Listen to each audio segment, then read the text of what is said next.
sectors like banking, telecom, energy, transportation becomes a very major issue for us. The other area is really where the industry that I belong, which is India has become and is continuing to grow in terms of becoming the place where large number of companies globally across get their work done. All the 500 Fortune 500 companies, top banks, governments across the world depend on India for getting the work done. We have about 56-57% of the world outsourced market share. And if you look at that, data protection has emerged as a very major issue for us in terms of cross-border flows, strong cybersecurity postures that we need to address industry's concerns, and also to comfort global companies and governments and regulators. So as we do this, right, we really are operating in concentric circles. Right? First, companies need to protect the data of their customers and themselves. And then around that, industry, and that's where bodies like ours play a role, and third, at a country level. But these three circles are not enough. I think the world has moved much beyond, and I think global concentricity, where today we are intersecting with what's happening across the world, becomes even more important. So for us, it's about policy making, it's about enforcement, it's about collaboration, and everything else that comes along with it. I think while we individually be trying to do everything else, we do need collaboration at a world level. And I would say, if I would be concerned about a few areas, it would be that we are pretty good in terms of identifying what we need to do. But I think hopefully in these 2 days, we're not only going to discuss what we need to do, but also how we're going to do it. I would question whether there is true collaboration across countries. Is there a trust level between all the stakeholders? Are they really willing to share the concerns that we face, the attacks that we face? We are also concerned that, by the way, we are in a catch-up mode. We are dealing with people generally who happen to be smarter than us, right? And in this war, how do we keep up with it? So today, it's no longer a cybersecurity issue. I think it's become a national security issue. And we're quite happy that in our own, in our country, there is efforts, there are many initiatives that are on which link up national security down to cybersecurity at its more fundamental level. So we hope that these 2 days would really have some deliberations, but I also hope that we would get into the how part of the next steps that does the work. Thank you. Well, thank you very much, Dr. Mittal. Well, you mentioned something important that you started, that cybersecurity as a problem, as an issue, is multi-layer or multi-dimensional. You present that as concentric circles. The problem is much more complex because it's not circles, maybe it's three-dimensional sphere where inside everything is mixed. And it, of course, definitely takes, in order to face them, one of the challenges is how do the governments work inside one country, not international, but how the governments inside one country work with their own corporate. I mean, to find a solution, most probably the right way is public-private partnerships. And here I come to Director General of FICCI, Dr. Arvind Prasad, and ask him to make a short but to the point presentation. Thank you very much. And let me add my own words of welcome from FICCI to all of you, all the delegates who are here. It's working. Working? Okay. As Mr. Som explained, that cybersecurity is a very complex subject. It has a huge technological task, huge collaboration across the boundaries with the government, with the civil society. So as a federation of different chambers, where our efforts is always to bring all the stakeholders together, because even besides the complexity, the cybersecurity itself may mean different things to different stakeholders. To a service provider, it may mean a different thing. To a telecom regulator, or to a telecom licensee, or to a government. The telecom licensee may have to follow the license conditions. On the other hand, the civil society, they may have a different concern about the cybersecurity. Maybe that they are concerned about maybe the privacy. To what extent, in the name of cybersecurity, the service providers or the government or the regulators are trying to intervene or try to address the privacy issues. So on the one hand, everybody is wanting the secure cyberspace, but at the other hand, they are also worried that in the name of security, the government or even the service providers or individual business group do not get into their privacy issues. Now, as the technologically, the cyberspace is boundaryless in the sense that you have internet all over the country, but the privacy issues are not in this country. The issues which will be very acceptable to have open discussion in USA may not have its own sensitivity in India. So the whole issue is how do you address all these issues so that the different stakeholders, maybe the government, regulators, service providers, and civil society, media, they all have some common acceptance of this cybersecurity, and then only the concept can be taken forward. Recently, we had in FICCI, we organized this India Internet Governance Conference in collaboration with Ministry of Communication and IT, and cybersecurity was one important component of the deliberations. Though the whole conference was broadly focused on regulations, but then the issue of regulation in a manner that you achieve the security without compromising on the privacy, and also open discussion in a manner which is acceptable to the level of development in the society was very critical. So our role has been to bring the different stakeholders together, take up with the government, policymakers, different industries. Among the industry itself, there are divergence of opinions on different issues.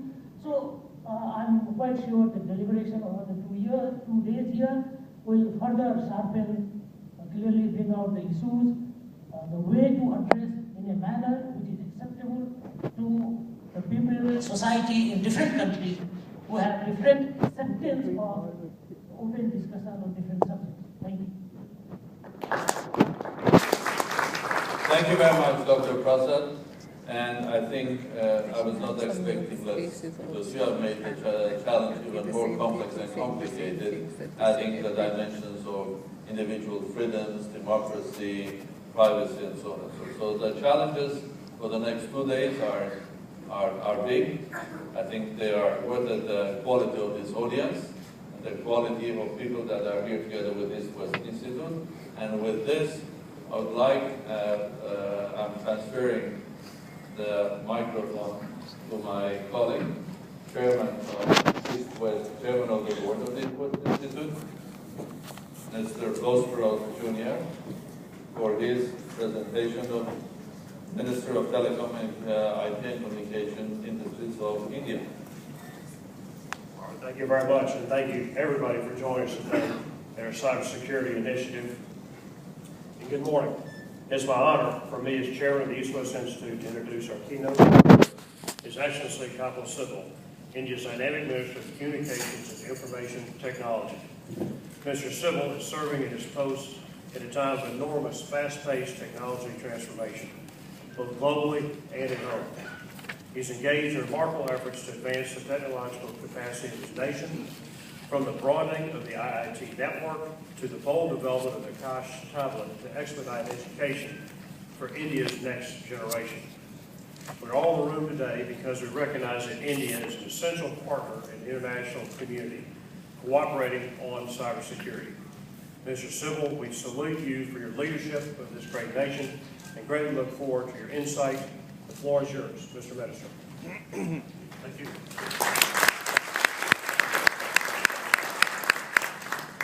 Thank you, Ross. Good morning, everybody. As I stand here today, I think of the world 20, 30 years from now. What kind of world would there be? And I believe in the history of civilization, we've never had an opportunity like this. Because I believe that for the first time, when the world will be dealing with each other through cyberspace, that the global community will realize that for the first time in human history, we require the kind of collaboration that we've never had before. All our devices, all our services are going to be provided by cyberspace.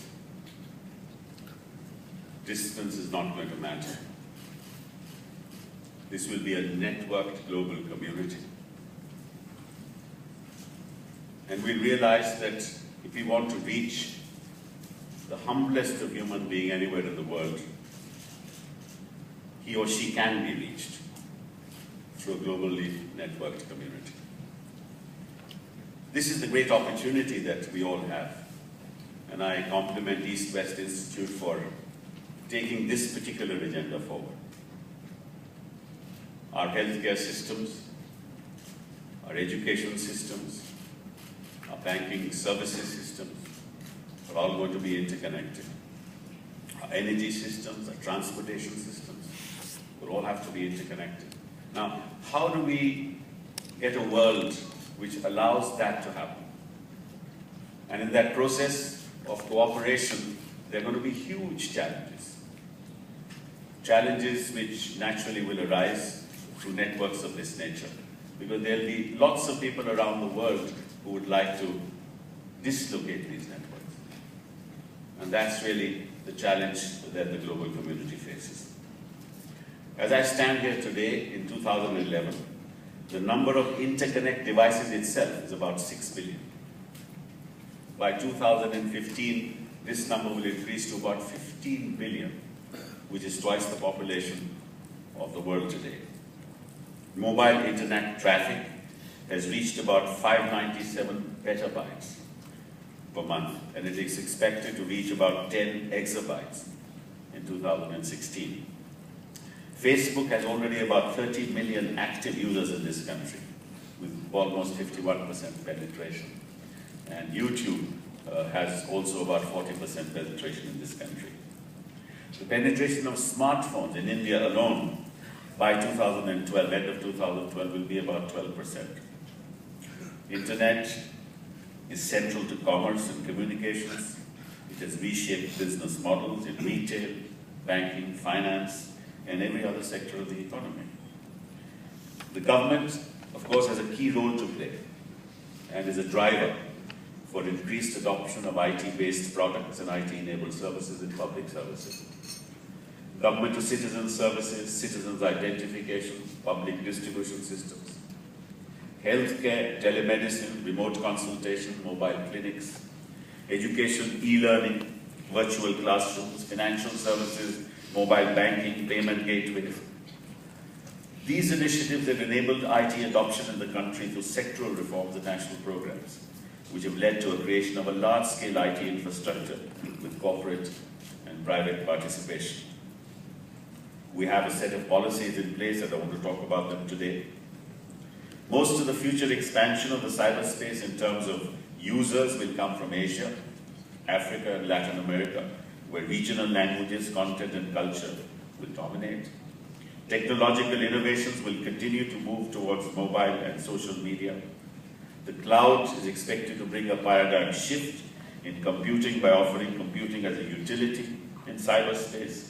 Each of these technical innovations and expansions come with a respective package of security and privacy concerns. And issues which could be at a technical level, such as malware, individual and business level, such as identity theft, national level, such as critical information infrastructure sabotage, and societal level, such as electronic civil disobedience. These are the challenges that the global community will face in times to come.